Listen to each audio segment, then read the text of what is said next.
अगर आप भी लेना चाहते हैं देश दुनिया की तमाम जानकारी तो आज ही सब्सक्राइब करें हमारे चैनल को। साथ ही नीचे दिए बेल आइकन को जरूर दबाएं ताकि हर अपडेट आप तक पहुंच सके। नमस्कार, सेक्शन न्यूज सेंटर पर आप सभी का स्वागत है। प्रधानमंत्री नरेंद्र मोदी ने आज पूर्व केंद्रीय मंत्री स्वर्गीय बाला साहब विखे पाटिल की आत्मकथा का विमोचन किया और कृषि तथा सहकारिता क्षेत्र में किए गए उनके योगदान को याद किया। प्रधानमंत्री ने कहा कि हमारी सरकार किसानों को अन्नदाता की भूमिका से आगे ले जाकर उद्यमी बनाना चाहती है। हाल ही में बनाए गए नए कृषि कानूनों की प्रधानमंत्री ने जमकर सराहना की और बताया कि क्यों ये किसानों के लिए ज्यादा लाभदायक हैं। और प्रधानमंत्री ने कहा कि अब बिचौलियों की कोई भूमिका नहीं बची है। आइए आपको दिखाते हैं प्रधानमंत्री नरेंद्र मोदी ने अपने इस संबोधन के दौरान किसानों को लेकर क्या खास कहा है। किसान को अन्नदाता की भूमिका से आगे बढ़ाते हुए उसको उद्यमी बनाने, एंटरप्रेन्योरशिप की तरफ ले जाने के लिए अवसर तैयार किए जा रहे हैं। चीनी में जो चमत्कार महाराष्ट्र में हुआ, जो क्रांति, श्वेत क्रांति, दूध की क्रांति गुजरात में हुई, जो बदलाव गेहूं हरियाणा और पंजाब में भी किया, लोकल इकोनॉमी, लोकल एंटरप्राइज के यही मॉडल देश को आगे लेकर जाएंगे। साथियों, आजादी के बाद एक ऐसा भी दौर आया जब देश के पास पेट भरने को भी पर्याप्त अन्न नहीं था। उस परिस्थिति में सरकार की प्राथमिकता थी कि कैसे फसल की प्रोडक्टिविटी बढ़े। इसलिए सारा ध्यान बस उसी पर था कि किसान क्या फसल पैदा करे, अधिक फसल कैसे पैदा करें, कितना पैदा करें। हमारे किसानों ने भी अपना पसीना बहाया, जी तोड़ मेहनत की और देश की जरूरत को उससे भी अधिक फसल पैदा करके पूरा किया। लेकिन प्रोडक्टिविटी की इस चिंता में सरकारों का, नीतियों का ध्यान किसान की प्रॉफिटेबिलिटी पर गया ही नहीं। किसान की आमदनी लोग भूल ही गए। लेकिन पहली बार अभी सोच को बदला गया है। देश ने पहली बार किसान की आय की चिंता की है, उसकी आय बढ़ाने के लिए निरंतर प्रयास किया है। चाहे वो एमएसपी को लागू करने, एमएसपी को बढ़ाने का फैसला हो, यूरिया की नीम कोटिंग हो, बेहतर फसल बीमा हो, सरकार ने किसानों की हर छोटी छोटी दिक्कतों को दूर करने का प्रयास किया है। पीएम किसान सम्मान निधि योजना से किसानों को छोटे छोटे खर्चे के लिए दूसरों के पास जाने की मजबूरी से मुक्ति दिलाई है।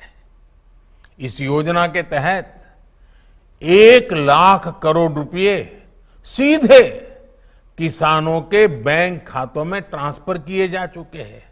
कोई बिचौलिया नहीं। इतना ही नहीं, cold chains, mega food parks और एग्रो प्रोसेसिंग इंफ्रास्ट्रक्चर पर भी अभूतपूर्व काम हुआ है। गांव के हाटों से लेकर के बड़ी मंडियों के आधुनिकीकरण से भी किसानों को लाभ होने वाला है। साथियों, बाला साहब विखे पाटिल जी कहते थे, शेती निसर्गाधारित केली जात होती, हे ज्ञान आज सांभाळून ठेवलं पाहिजे, तसेच नव्या आणि जुनाच्या मेळ तळी घातला पाहिजे। यानी पहले के समय खेतीबाड़ी प्राकृतिक स्थितियों को ध्यान में रखते हुए की जाती थी। पहले के उस ज्ञान को हमें संरक्षित रखना चाहिए। कृषि में नए और पुराने तौर तरीकों का मेल करना बहुत जरूरी है। नए और पुराने तौर तरीकों के मेल का बहुत सटीक उदाहरण है गन्ने की फसल, शुगर केन। अहमदनगर, पुणे और आसपास के क्षेत्र में तो ये और महत्वपूर्ण है।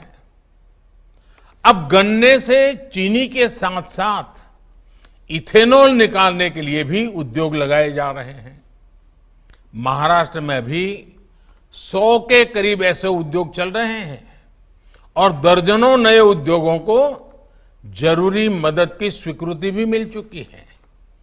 जैसे जैसे पेट्रोल में इथेनॉल की ब्लेंडिंग की क्षमता बढ़ेगी, वैसे वैसे तेल का जो पैसा बाहर जा रहा है वो किसानों की जेब में आया करेगा।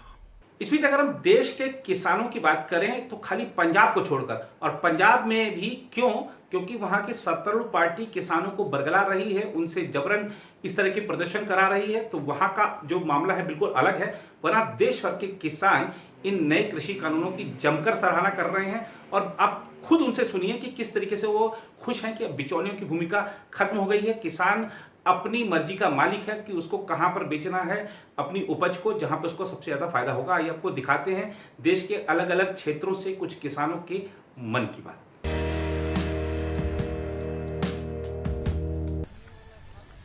इसको मैं अपने दृष्टि से बहुत अच्छा देख रहा हूं। जो सरकार ने जो बिल बनाया है किसान के लिए वो बहुत अच्छा सराहनीय है।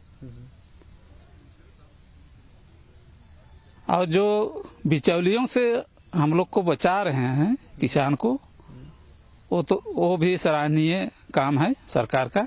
तो हम लोग को तो बहुत अच्छा होगा इसके लिए। तो अगर सरकार हम लोग से डायरेक्ट करा के माल खरीद ले हम लोग से तो इससे अच्छा ना होगा। अगर सरकार यहाँ आके डायरेक्ट हम लोग से खरीद लेगा माल तो अच्छा है। इसमें तो बड़ा किसान को उसमें ज्यादा फायदा हो जाएगा, छोटा किसान को तो उतना ये नहीं होगा। तो वैसे सरकार हम लोग से डायरेक्ट ले लेगा तो हम लोग को जो बीच के जो मुनाफा होता है, जो दलाल लोग रहते हैं वो लोग से तो बच जाएगा हम लोग को पैसा। जो वो लोग पैसा बीच में बढ़ता तो वो लोग खाते थे, वो लोग तो पैसे बच जाएगा। और डायरेक्ट अगर सरकार लेगा तो हम लोग को तो कुछ फायदा होगा ही। तो हम लोग क्या बोलते हैं, दलाल के यहाँ बेचते हैं सब्जी उब्जी जो भी चीज़ है।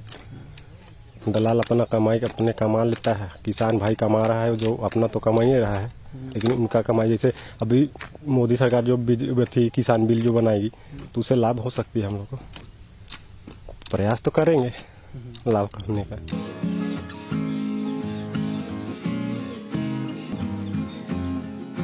हाँ बताइए कि बढ़िया काम हो रहा था। किसान यही चाहते हैं कि ऐसा होता रहे तो बढ़िया रहे। कहीं भी माल बेचें हम लोग, कहीं भी बेच सकते हैं हम तो। और ये दलाल लोग ये हट जाएंगे तो फायदा ही होगा, किसानों को तो फायदा होगी। भाई दलाल नहीं रहेगा, अपना माल बेचेंगे तो आप पैसा मिलेगा, किसान ही फायदा होगी किसान के लिए। सब मोदी बढ़िया काम कर रहे हैं, ऐसा कोई बोल नहीं है। और विपक्ष तो मान लो होती रहती है, विपक्ष तो कहीं चले जाइएगा, पूरे भारत के अंदर है, कहीं भी आओ वो तो अपना काम हो, सब कह रहे बढ़िया काम कर रहे हैं, कोई बोली। हमें पार्टी से बात क्या, हमें तो बढ़िया लाभ मिला, किसान को लाभ मिलना चाहिए। किसान को फायदे ये होने चाहिए कि मंडी में जो माल जाता है अपना किसान खुद ही बेच सके, ये दलाली बट्टे सब खत्म हो जाए तो आजाद हो जाएगा किसान। मोदी जी ने बहुत बढ़िया किया है, किसान से बहुत खुश है और अपना माल चाहे कहाँ भी बेच सकता है, इससे बहुत फायदा है। वो तो करते रहे, विपक्ष वाले हैं वो तो वो विरोध करते रहते हैं, हम तो समर्थन करते हैं। जो पहले जगह जगह मान लो दलाल लोग बिचवाते थे उसमें हम लोगों को कुछ मिल नहीं पाता था। आजकल क्या है, मोदी ने इतना बढ़िया कर दिया है कि सब कुछ हम अपना डायरेक्ट बेच सकते हैं। तो जो किसान योजना आजकल हमें मिली हैं वो सब कुछ बहुत अच्छी सुविधाएं मिली हैं और बहुत बढ़िया किया है।